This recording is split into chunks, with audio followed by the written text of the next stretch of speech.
guys, we got this. Let's go. Gun white trip sweep. Pros X go. On one. Ready? Ready.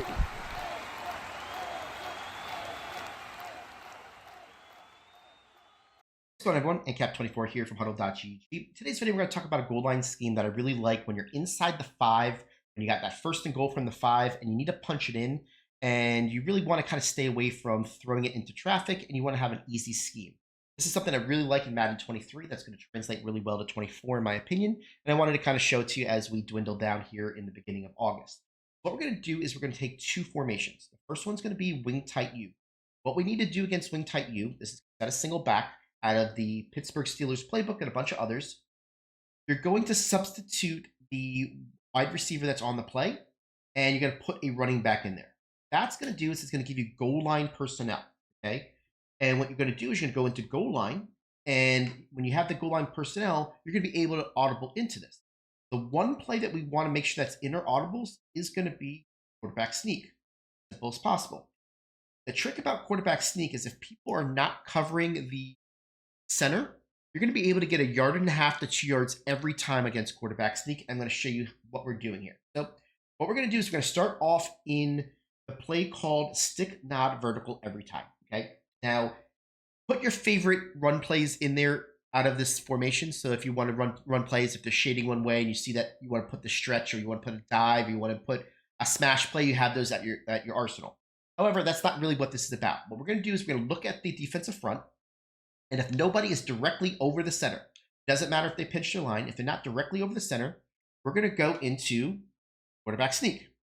And what happens here is that we're going to get, right now, see, we're about the 4.5 yard mark. What we're going to do is we're going to hike it, and we're going to get basically to the 3 yard mark at the very least, right? We get this here, and we get there about a little bit in front of the 3 yard mark. What we're going to do is we're going to speed up, and what we're going to do is hurry up our offense, right? We see that they're in a defense. I'm just simulating it by moving the ball up. So now say it's 2nd and goal, and we're moving it up, right? Now what you're going to see here is that you're going to do it again.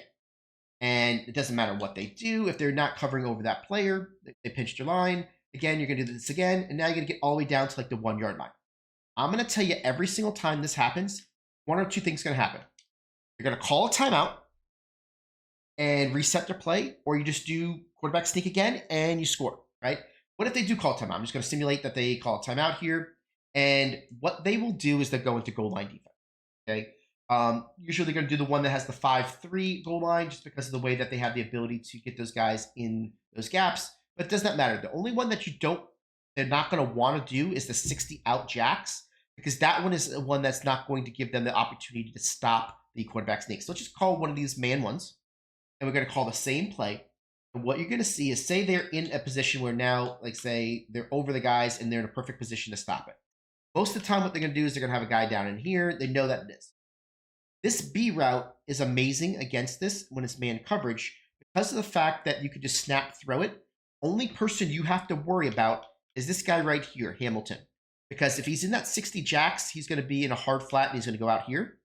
If you see that he doesn't go out there, you're just going to snap throw it. Okay, so I'll show you what I mean by that.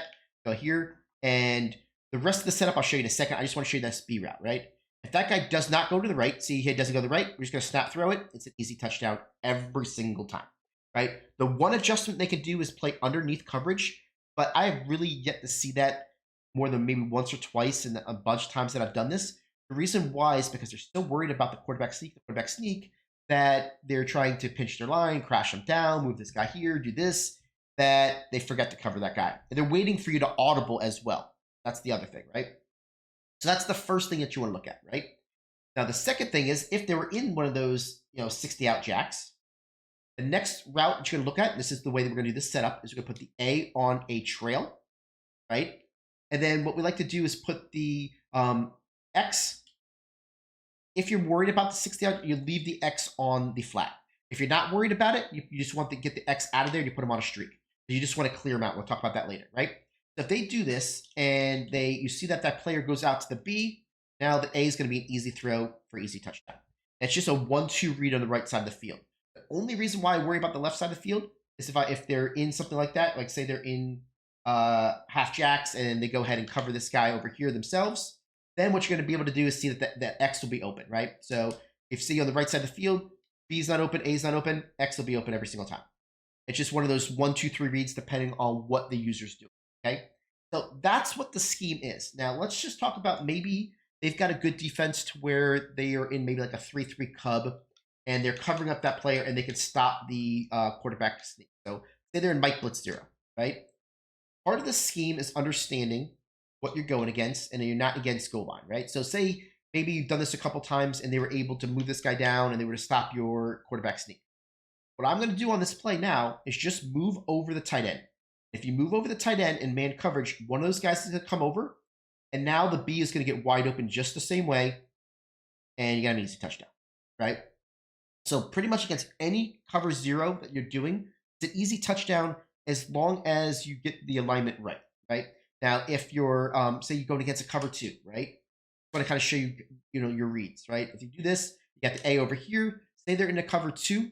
This is where I typically want to put the X on a streak when I do this, right? So kind of explain what I'm looking at. So if you see that it doesn't look like it's man coverage because those guys are to the outside, nobody's like over their players. You've got the 2 deep safeties.